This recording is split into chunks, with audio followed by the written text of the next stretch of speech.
ನೋಡಿ ಸ್ನೇಹಿತರೆ, ಈ ಥರ ಸೊಪ್ಪು ಹೊಲದಲ್ಲಿ ಬಿಡಿಸ್ಕೊಂಡು ಹೋಗ್ತಾ ಇದ್ರೆ ಸಿಗುತ್ತೆ. ತುಂಬ ಚೆನ್ನಾಗಿರುತ್ತೆ ಇದು ಸಾಂಬಾರಿಗೆ. ಹೀಗೇ ಹೋಗೋದು, ಹೋಗ್ತಾ ಇರೋದು ಚಿಕ್ಕದನ್ನು ತೊಗೊಂಡು ಮಶಪ್ ಮಾಡ್ಬೋದು ಇದರಲ್ಲಿ. ಆಮೇಲೆ ಇನ್ನೇನು ಬಸ್ಸಾರು ಮಾಡ್ಬೋದು, ಉಪ್ಪೆಸರು ಮಾಡ್ತಾರಲ್ಲ ಕರ್ನಾಟಕ ಫೇಮಸ್, ಅದು ಮಾಡಬಹುದು.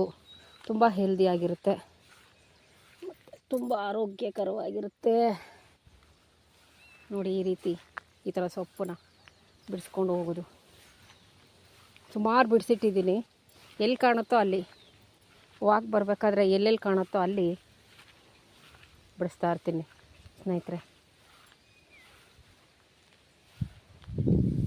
ಇದು ಅಷ್ಟೇ, ಹೊಲ ತೋಟ ಗದ್ದೆ ಇದ್ದರೆ ಆ ಸೊಪ್ಪು ತಿನ್ನಿ. ತುಂಬ ಅದರಲ್ಲಿ ಖನಿಜಾಂಶ ಮತ್ತು ಮಿನರಲ್ಸು ಮತ್ತು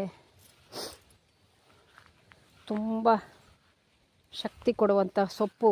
ಈ ಹೊಲದಲ್ಲಿ ಬಿಡೋವಂಥ ಸೊಪ್ಪುಗಳಿಗೆ ಆ ತಾಕತ್ತಿದೆ ಸ್ನೇಹಿತರೆ, ಗೊತ್ತಾ. ನಾನಂತೂ ವಾರಕ್ಕೊಂದ್ಸಲ ಈ ಹೊಲ ಸೊಪ್ಪಲ್ಲಿ ಸಾಂಬಾರು ಮಾಡ್ತೀನಿ. ಆದರೆ ಸ್ವಲ್ಪ ಓಡಾಡಬೇಕಾಗುತ್ತೆ.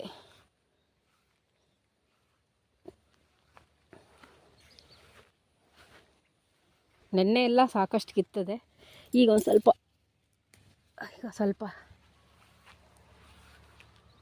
ಮಾಡೋಣ ಅಂತ. ಇದೊಂದೇ ಥರ ಅಲ್ಲ, ಎಷ್ಟೋ ಥರ ಸೊಪ್ಪು ಬಿಡುತ್ತೆ ಇಲ್ಲಿ. ಅರವೆ ಸೊಪ್ಪು ಒಂಥರ ವಿಚಿತ್ರವಾಗಿದೆ, ಅದು ಇಲ್ಲಿ ಸಿಗ್ತಾಯಿಲ್ಲ. ಅವಾಗ ಬಿಡಿಸಿಟ್ಬಿಟ್ಟಿದ್ದೀನಿ. ಅದು ತುಂಬಾ ಒಳ್ಳೆಯದು, ಕಣ್ಣಿಗಂತೂ ತುಂಬ ಒಳ್ಳೆಯದು ಸ್ನೇಹಿತರೆ. ಕಣ್ಣಿಗೆ ಇದು ತಿಂದರೆ ಕಣ್ಣು ಮಂಜು ಇರುತ್ತಲ್ಲ, ಅದು ಹೋಗುತ್ತೆ ಅಂತಾರೆ ಹಿರಿಯೋರು. ಅದು ಯಾವ ಥರ ಸೊಪ್ಪು ಅಂದರೆ ಒಳಗಡೆ ಇಲ್ಲಿದೆ ನೋಡಿ, ಈ ಥರ ಸೊಪ್ಪು ಇದು ಸ್ನೇಹಿತರೆ. ಈ ಸೊಪ್ಪು ತುಂಬ ಒಳ್ಳೆಯದು, ಕಣ್ಣು ಮಂಜು ಇರುತ್ತಲ್ಲ ಅಂಥವ್ರಿಗೆ ಇದು ತುಂಬ ಚೆನ್ನಾಗಿರುತ್ತೆ ಈ ಸೊಪ್ಪು. ನೋಡಿ, ಇದು ಅರವೆ ಸೊಪ್ಪು. ನೋಡಿ, ಎಲ್ಲ ಮಿಕ್ಸ್ ಸಿಗುತ್ತೆ ಇಲ್ಲಿ. ಎಲ್ಲ ತುಂಬ ಹುಡುಕಬೇಕು ಅಷ್ಟೇ. ಅಡ್ಡಾಡಬೇಕು, ತೋಟನ ಅಡ್ಡಾಡದೆ ತರಾವರಿ ಸೊಪ್ಪು ಸಿಗುತ್ತೆ. ಅದರ ಸಾಂಬಾರು ಮಾಡಿದ್ರೆ ತುಂಬ ಟೇಸ್ಟ್ ಇರುತ್ತೆ ಸ್ನೇಹಿತರೆ. ನೋಡಿ, ಇದು ಒಂಥರ ಸೊಪ್ಪು. ನೋಡಿ, ಇದು ಒಂಥರ ಸೊಪ್ಪು ಡಿಫ್ರೆಂಟ್. ತುಂಬ ಸಿಗುತ್ತೆ ಸ್ನೇಹಿತರೆ. ನೀವೆಲ್ಲಾದರೂ ಹೊಲದ ಕಡೆ ಹೋದಾಗ ಮರಿದಂಗೆ ತೋಟಗಳಿದ್ದರೆ ಈ ಥರ ಸೊಪ್ಪು ತೊಗೊಂಬಂತೀನಿ ಸ್ನೇಹಿತರೆ. ಎಲ್ಲರೂ ನಿಮ್ಮ ಸ್ನೇಹಿತರ ತೋಟದಲ್ಲಾಗಲಿ ಇನ್ನೂ ಮತ್ತೊಂದು ಕಡೆ ಆಗಲಿ ಹೋದರೆ ತಿನ್ನಿ, ತುಂಬ ಆರೋಗ್ಯಕ್ಕೆ ಭಾಳ ಒಳ್ಳೆಯದು. ಒಂಥರ ಹೀಗೆ ಓಡಾಡಬೇಕು, ಸೊಪ್ಪಿಗೆ ಇದು ಮಾಡಬೇಕು. ಇದೊಂಥರ ಸೊಪ್ಪು, ಗಾಣಿಕೆ ಸೊಪ್ಪು ಅಂತಾರೆ. ಗಾಣಿಕೆ ಸೊಪ್ಪು ಇದೊಂಥರ ಸೊಪ್ಪು.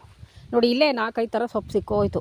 ಇದೊಂದಷ್ಟು ಕಿತ್ತಿಟ್ಬಿಟ್ರೆ ಆರಾಮಾಗಿ ಸಾಂಬಾರು ಮಾಡ್ಬೋದು. ಮೊಶಪ್ ಆಗಲಿ ಏನೋ ನಮಗೇನು ಬೇಕೋ ಅದು ಸ್ನೇಹಿತರೆ. ಓಕೆ, ಕಸುಮದ